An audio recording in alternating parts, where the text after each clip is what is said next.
What's up, guys? Today I'm going to go ahead and just do an update on the relay mod for the fuel pump. I've had a couple people ask me about this recently, and I wanted to go ahead and make this clarification and update. I've been running this for probably about 2 years now, and I really haven't had any problems with it. So I'm going to go ahead and run you through it real quick again and make it just a little bit more clear, since apparently there's a little bit of confusion on the wiring for the first video I made. But let me go ahead and run you through. I have a relay right here. Basically, on a relay, there's two pathways, right? So there's these two pins, and then there's up and down these two pins. This one is a 5-pin relay. You don't need the 5th pin in the middle. That is just what I had as an extra. This one right here is only 4 pins. But basically, on the sides here, what you have is like a switch, basically. So if you have something coming in and something coming out, it opens the relay. So this is what we're going to use to control whether the relay is on or not. Now right here we have the stock connector for the fuel pump, and you can see coming out of it is a blue wire with a white line and a red dot.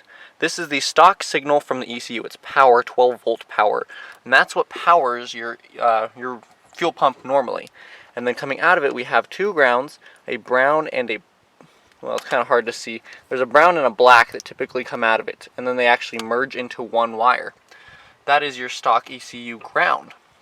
Now, it is important to note on this setup, from a stock standpoint, the ground is actually what turns the pump on and off. So basically, the ECU is always sending 12 volts, but whether or not the ECU decides to ground that circuit determines whether the pump is on or not. So the way I have mine set up, I have the signal wire.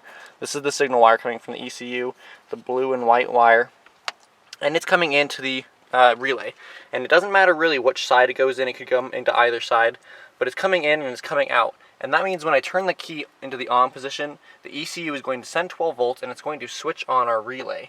Now this won't turn off after 5 or 10 seconds, whatever is normal, because it is a grounded power. But that's just the way I have mine set up. I have the signal coming in one side and it grounding physically on the other side. If your ECU is still good, because if you remember, the main reason I did this was because I had a burnt out ECU ground, then you can use the stock ground. You can come in through the signal and then out through the ground, and it'll turn on and off correctly just the way it should. But the way I have mine set up is it actually just grounds to right here, if you can see that. Right there, if you can see that. So let me go ahead and say now, once you have that figured out, you have a blue and white in one side and then in ground or into the actual ground wire, the black or gray on the other side. That's your signal. That's really all you need. The next thing that you would need is a power from the battery. Now this is important. You want a direct line to the battery. You don't want to tap into any other circuit because that can overdraw, especially if you're using a bigger fuel pump than stock.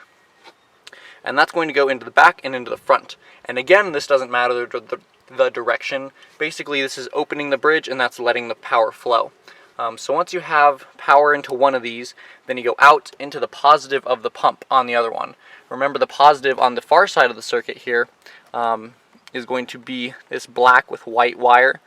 This is the actual power. So you can see into this right here, this is what I have my power wire. This is going into the pump. And I also have a fuse in line with the circuit here. This one is a 30 amp fuse, but different pumps will need different fuses. So really it's up to you to choose what fuse you need, but it is a great idea to put a fuse in line just in case you accidentally ground something out. It'll go ahead and blow the fuse instead of actually ruining, like pretty much catching your wire on fire from pulling way too much current. But that's pretty much it, guys. It's actually a really simple setup once you wrap your mind around it. You just have something that tells it to open, and then you have a dedicated power wire. Now on the other side of the pump, you want to make sure to ground it. I have mine actually just grounded to the chassis again right here. But you can always go back into, if you're using an upgraded pump, I would not go back into the stock ground. I would leave that just for the signal. But if you are using a stock pump, you can go back into the stock ground. It really doesn't matter which wire, either the gray or the black, as long as you use one of those two. I hope that this helps you guys out. I hope that you're able to understand this with the first video. I do have a diagram on there, but it's a little bit difficult to read because I didn't put any wire colors in. So hopefully that helps. Drop a comment down below if you guys have any questions about that, and I will see you guys later.